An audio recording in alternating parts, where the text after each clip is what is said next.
Today's project is a sweater garland. This is from my book, Great Knitted Gifts, Volume 2, and we're going to be doing the bulky version together. There is a standard gauge version, and this bulky version will also work on most mid-gauge machines, still using a number 4 yarn, preferably not a thick, stiff one like Red Heart, something more soft. I'm using Mary Maxim Starlet, which I know works, and another thing that works is Tam Nordic, and another one is Karen Simply Soft. All of those will work very nicely on the mid-gauge. This is the real shape of a sweater, of course, at least sketchily so, but we're going to knit it from the side so as to be able to knit sweater after sweater if we want to. This is what my diagram means. CO is cast on, so we'll cast on 5 stitches. K6R is knit 6 rows, cast on an additional 8 stitches, knit an additional 12 rows, bind off the same 8 stitches that were just cast on, knit 6 rows, and bind off either 3 or 5. You bind off all 5 if you're done. You're making, say, a name tag, a hanging decoration, something to put on a gift card, and you're done. And you just want to go ahead and decorate this one sweater. But if you're making a garland, it could be 30 or 5 or 400 sweaters for all I know. And you would just keep going by binding off 3, then casting on 3 again and knitting a second sweater. So on the video, we're going to knit 2 sweaters together so you get that idea. Let's get to work. This is the book we're working from. I am the designer and author and hold the copyright, so there's no problem at all with me sharing this video with you. Let's begin. First thing, I've knotted a loop into my yarn so that I can use it to chain stitch around these 5 initial needles. We're going to cast on 5 by chain stitching around the shanks, loosely enough that it will be easy for the machine to knit through, but tightly enough that it will make a neat edge. There they are, all cast on. Now, where you can't see, I'm bringing this yarn loop down and over to my carriage, which I have set for a stitch size between 4 and 5. It is not critical for this project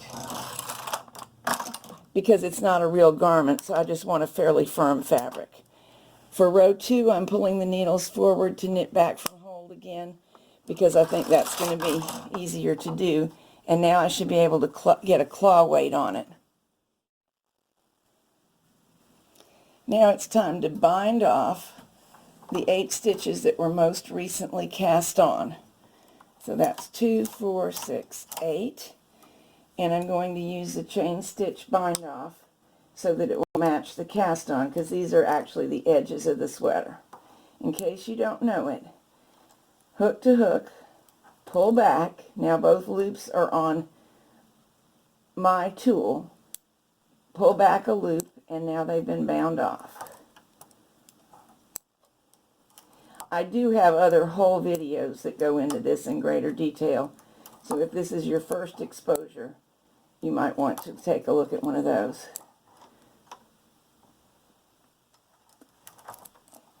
When I've bound off the last stitch, I'll hang its loop on the next needle over. Lift all of these off of the gate pegs and rethread the yarn in the carriage. Now we just need 6 more plain rows. 1, 2, 3, 4, 5, 6. If you're only knitting one sweater, as for a card or a name tag, you're done. Just bind off. But to make things easier for you to visualize in case you're knitting a garland, which is multiple sweaters, in that case we only bind off 3.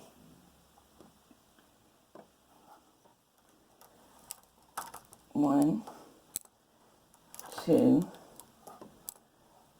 3. Now this is the bulky version. There is a standard gauge version in the book, with numbers that are appropriate to it. Lift these 3 off, put the same stitches back into work, and cast on anew. 1, 2, and hang the last loop. Now I'm going to repeat everything I just did.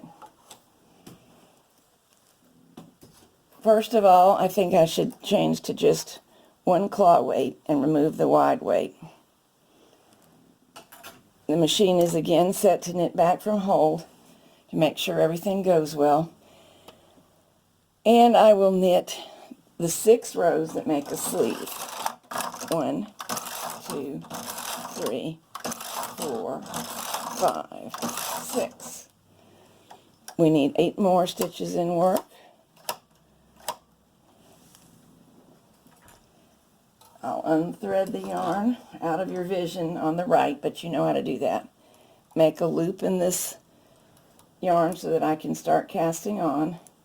1, 2, 3, 4, 5, 6, 7, and hang 8 under the end needle and back into the yarn feeder. Time for 12 rows, but we'll do what we have done before. Be really careful about the first couple to avoid any drop stitches. 1, 2.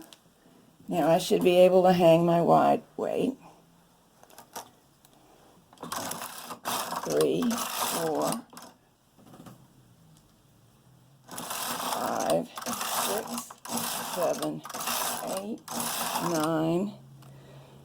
I am pulling yarn from a ball, very naughty of me, and that's what you're seeing me do when I hesitate. I believe that was 12, but while talking, I may have lost track. So here's what happens when you lose track. Take some sort of tool to help you. 1, 2, 3, 4, 5, 6, 7, 8, 9, 10. Yes, it is 12. And it is now time to bind off 8 of those. So removing the yarn from the feeder, always using the working yarn, and bind off around the gate pegs for 8. 3, 4, 5, 6, 7, 8. Hang this loop.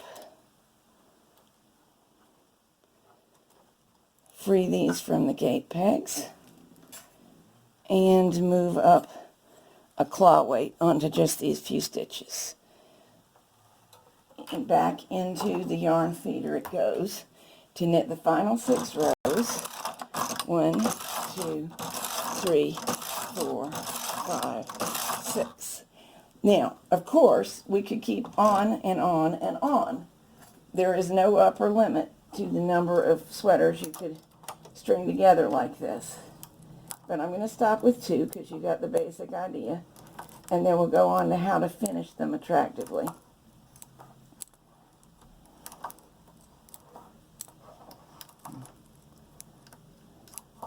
And here I'm just going to break the yarn and pull it through the last stitch. Now right now it's going to do what this kind of knitting always does. It's curling at the edges. So the next step is to turn it into something cute and useful that doesn't. Here's what I'm using to stick down my sweater. My first choice is actually craft foam that has a self-sticking side, but I'm using up odds and ends today, and I only have little pieces of this craft foam left and only a small amount of my fabric glue left. So I smeared it without squeezing it out of the bottle. I had to reach in with a popsicle stick. And that works too. I just didn't want to do it on camera for fear of getting the camera involved in the glue.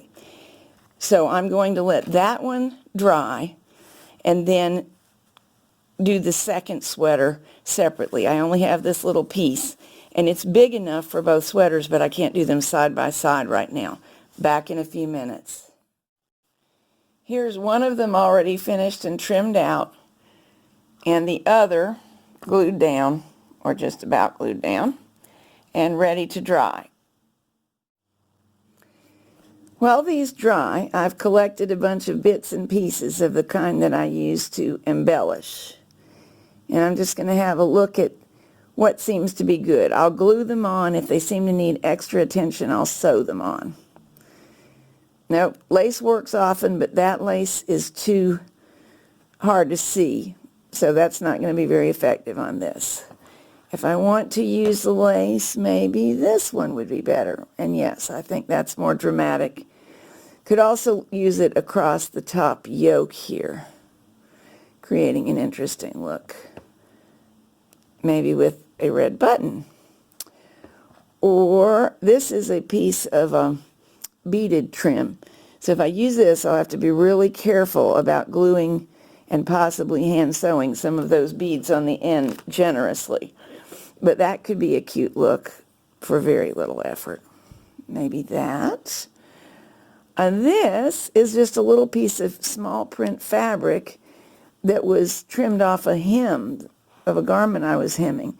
But it seems to me to have possibilities too. So I will play around with these and we'll see what turns up. This is the kind of thing you can do. You only need a nickel's worth of anything, and you're pretty likely to have in your scrap bin suitable stuff to create a cute look. When these are dry, just trim them with scissors. You can also, of course, use cardboard. You could potentially just use starch to stiffen them, but unless you're going to do 2 layers, you will need a stiffener. I think it really partly depends what it is you're planning to use your sweaters for, what you choose as the stiffener. Here's today's sweater garland for me. I know yours will come out just as cute. In case you were wondering about my cool latch tool, this is a gift from a friend, but she does make them professionally. I especially like that little thumb spot. Very handy. And she sells at sistermade.com, and I think she has an Etsy shop too, and makes all kinds of cool things.